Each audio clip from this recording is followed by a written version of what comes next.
नमस्कार, स्वागत है आपका हमारी खास पेशकश में। आपके साथ हूं मैं लवीना राज। 2018 चुनाव से पहले कांग्रेस का सबसे बड़ा वादा था किसान कल्याण, और इसी वादे के दम पर कांग्रेस सूबे की सत्ता में आई। किसानों के कल्याण में सहकारिता विभाग का खास योगदान होता है और इस विभाग की कमान उदयलाल आंजना के हाथों में थी। सहकारिता विभाग का 2 साल का कामकाज कैसा रहा, ये रिपोर्ट देखिए।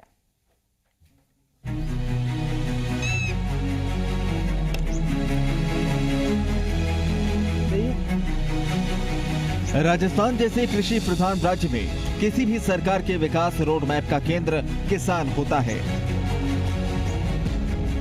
किसानों का कल्याण होगा तो आवाम खुशहाल रहेगी, और आवाम का खुशहाल रहना ही असली विकास है।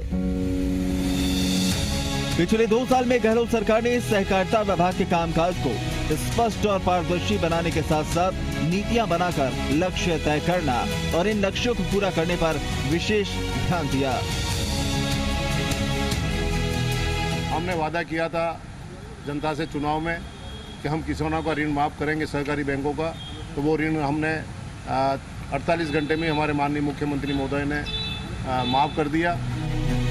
मगर मोटे तौर पर सहकारिता विभाग के पिछले 2 साल के कामकाज को देखें तो गोदाम और ई मित्र बनाकर किसानों को लाभ, ब्याज दरों में छूट देकर किसानों को फायदा पहुंचाया गया। 20,55,000 किसानों को ऋण माफी का फायदा मिला।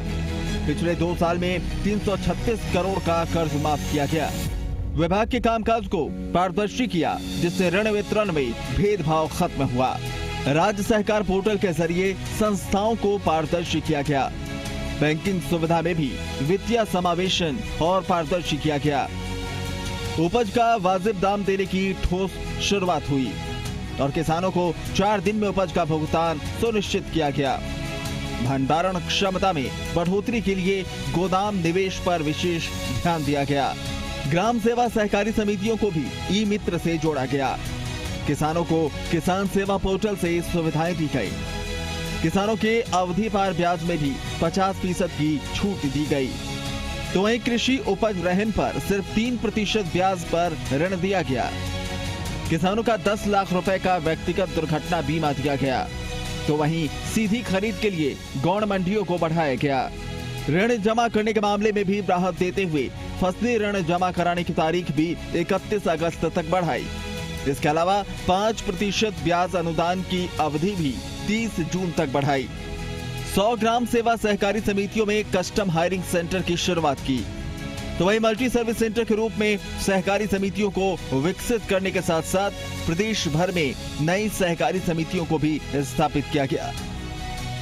ऋण माफी का काम हाथ में लिया तो आज 20,85,000 किसानों का ऋण माफ होने के बावजूद भी एक भी शिकायत पूरे राजस्थान से नहीं मिली है। ये आधार आधारित सत्यापन प्रणाली अपनाने की वजह से सही हाथों में ऋण माफी का पैसा गया है। ऋण माफी कांग्रेस सरकार का सबसे बड़ा वादा था। आज से ठीक 2 साल पहले 17 दिसंबर 2018 को मुख्यमंत्री पद की शपथ लेने के 48 घंटे के भीतर अशोक गहलोत ने कर्ज माफी का फैसला लेते हुए सूबे के किसानों को सबसे बड़ी सौगात दी। इस योजना के तहत 30 नवंबर 2018 की स्थिति में सभी बकाया फसली ऋण माफ किए गए। अब तक 20.55 लाख किसानों के कर्ज माफ किए जा चुके हैं। इन किसानों के करीब 7,726.90 करोड़ रुपए का कर्ज माफ किया गया। फसली ऋण के अलावा केंद्रीय सहकारी बैंक और भूमि विकास बैंक के कर्ज भी माफ किए गए। इसमें 30 नवंबर 2018 की स्थिति में अवधि पार खातों के 2 लाख तक के कर्ज माफ किए गए। इनमें अब तक 29,262 किसानों का 336.49 करोड़ रुपए का कर्ज माफ किया गया। इस कर्ज माफी के बाद किसानों को उनकी जमीनें भी वापस मिल गईं। 8,000 करोड़ के लगभग का ऋण किसानों को रबी और खरीफ में अलग अलग फसलों पर बराबर देते आ रहे हैं। तो इतने किसान नए जुड़े हैं। तो जो हमारा मुख्य मुद्दा था ऋण वितरण का, और यही काम सहकारिता में सबसे ज़्यादा होता है, उसको समय पे हमने करने का पूरा प्रयास किया और उसमें सफलता भी मिली है।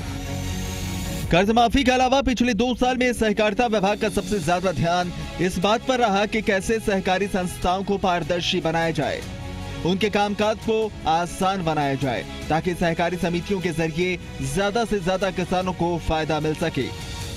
इसके लिए सहकारी संस्थाओं के डिजिटलीकरण को लेकर कर्ज माफी में भेदभाव खत्म करने, नए गोदाम स्थापित करने जैसे कई कदम उठाए गए। 2 साल में मुख्यमंत्री अशोक गहलोत के नेतृत्व में जिस तरह से सरकार ने काम किया है, ऐसे में आने वाले 3 सालों के लिए भी सूबे के किसानों की उम्मीदें बढ़ी हैं।